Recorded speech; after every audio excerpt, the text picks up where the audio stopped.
opening up the new ESR keyboard case for the iPad Pro.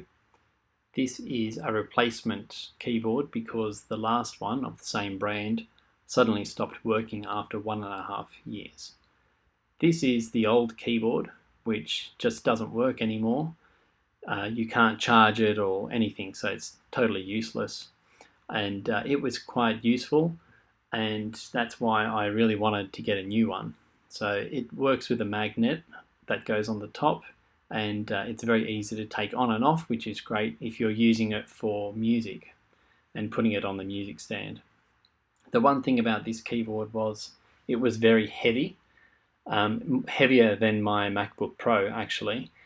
And the other thing was the flap that covers up the pencil, which is quite good because it protects the pencil, but the flap does get in the way. So here's the new keyboard, opening that one up. And on the top here it says become a super user. Now this means that if you register as a super user, you'll actually get a 2-year warranty, which is what you want, and which is actually what I did to get the extended 12-month warranty over the standard 12 months that is given to everyone when they buy electronics. So opening it up, I can already feel that this keyboard is much lighter, so that's a really big advantage over the other one. The other thing is that the flap is now on the top side, so that's why I've just opened it upside down.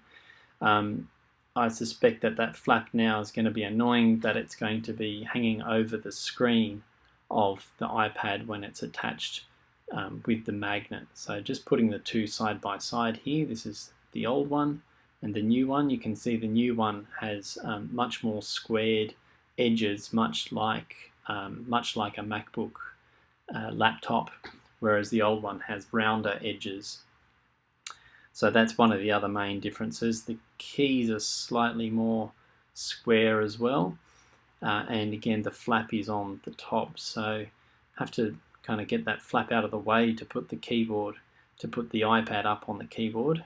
There we go, and now we're folding it down, and now the flap will be on the side, which is on the desk, to have it up that way. So yeah, it's much lighter, this one, so that's really good because the other one was so heavy.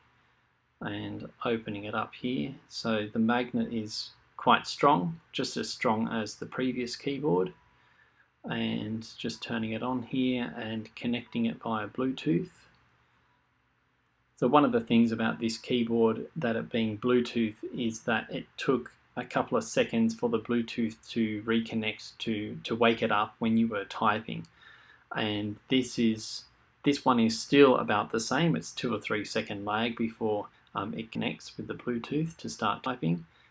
The keyboard on the new one feels much better. It's much easier to type, and also the mouse is slightly differently shaped, which means I think that this one might be more better for typing so that your palm doesn't accidentally touch the mouse. So I think that's a good thing as well there. Again, flap is really getting in the way. I think it's going to be quite annoying when we're opening up and closing it down. But the one good thing is, and the main reason why I bought this keyboard, was that it does actually protect the pencil from getting lost. So there's nothing worse than losing your Apple Pencil.